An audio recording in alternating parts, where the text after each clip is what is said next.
Torah Life Ministries come out of the world. Messiah people seek the truth. Hello everybody, it's Paul Neeson with Torah Life Ministries, and I'm so excited. We're at the conference here in St. Louis, and we're just meeting a lot of wonderful people.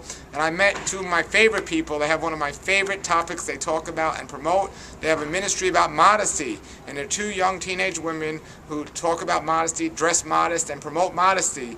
They have a great website, and I'm excited. I'm going to be interviewing them right now. All right, everybody, here we are with Christian and Shelby. And they have an amazing ministry, and it's called Modest Girls, but it's spelled G-U-R-L-Z. That's how they spell girls. Why don't you introduce yourself to the Torah Life Ministries crowd?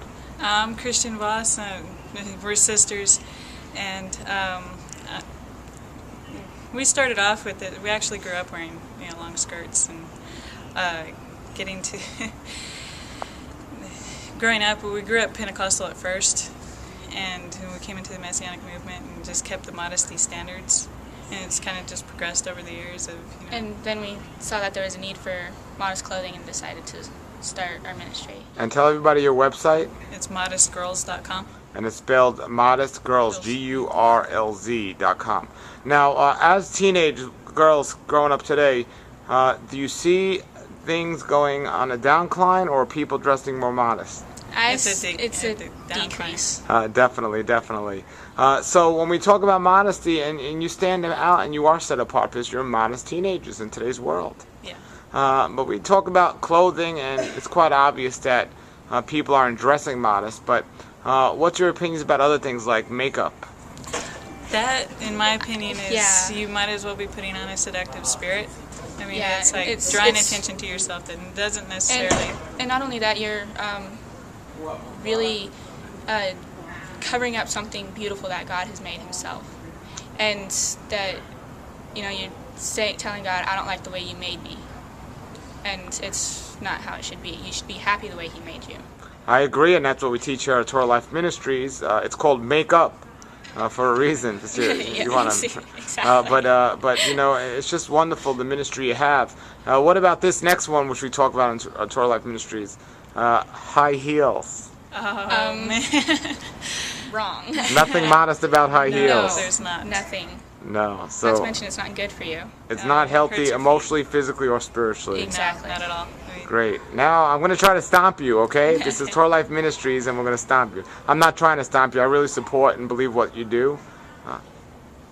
Okay. So what's your opinion about beards?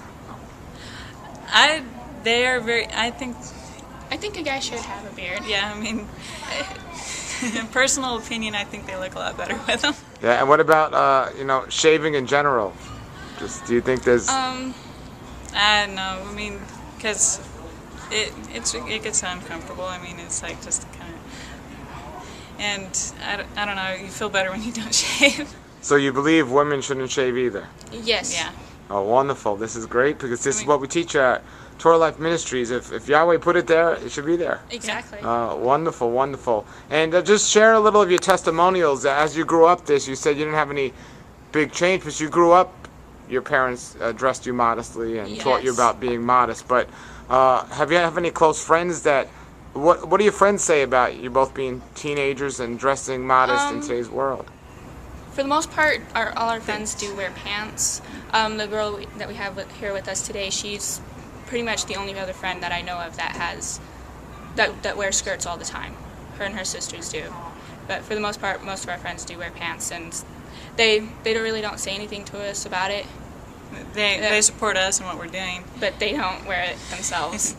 Sure. It's just one of those things. I mean, I really think of, if they're going to be convicted to apply the modesty to their lives, that it should be put on their heart by God himself, and not someone telling them that they should. Sure. Otherwise, because if you're doing it just out of someone telling you to do it, it's not of your heart. So you might as well just be sinning it. Yeah, and do you ever get any negative comments from anyone, or at least people telling you, you need to I've dress had more a like the couple world? friends try to, like, well, why don't you ever cut your hair or wear makeup? Yeah, I had a friend recently telling me that she wanted to put makeup on me, and I told her no, and she's like, "Oh, but it's fun," and I told her my point of view, saying that you're telling God that you don't like the way He made you, and she still didn't see my point, and I told her to think about it, and then the next day she's like, "Okay, I see your point," But she still wears it. She still wears it herself, but she hasn't tried putting makeup on me again. So what would you like to say to the young girls out there? And modesty is not only a women's issue; it's a men's issue too, as well. Exactly. That's true. But what would you like to say to the young girls out there that might be struggling with this, or even some that don't even know about this? It can be a struggle at times, but just persevere and stick in there. Yeah, stick it out, and if somebody tells you that otherwise that you shouldn't be doing it, then just pray about it. Yeah, I mean, because being serving Yahweh and stuff, we are to be a peculiar people, set apart. And there's no reason we should look and act like the world. Exactly, and if we don't separate ourselves and be the peculiar people, like my sister said, and We're being hypocrites of our own words. Exactly. And it's also what you attract, because if you're dressing modest, you're going to attract modest people into your life, Exactly. and That's true. vice versa. So it's Yeah, well, with other girls, you have some girls and women that wonder why they get raped. It's the way they dress. They attract that attention. They bring it to themselves. exactly. And at Torah Life Ministries, we teach about health and modesty, and we support your website. We have you on our link page, but give everybody your website again. It's modestgirls.com. Okay, wonderful. And you sell clothes on your website, modest clothing, Yes, sir. and you have some articles on your website, or at least you will in the future. Yeah. We We will. will. We're gonna hopefully get with all the teachers plus you and start posting some of your products on our page and linking your websites to ours. And Wonderful. Getting the word out. I encourage all people to check out their website and information. All right, everybody, there it was. Get to that website, check it out. It's going to be it goes along with everything we promote here at Torah Life Ministries about modesty, and it's a very important message. So definitely check out their website. Their link is on my page as well. And get yourself some modest clothes. All right, this is Paul Neeson with Torah Life Ministries. Have a great day, and we'll see you again soon. Seek the truth, avoid the evil, learn Yahweh's way.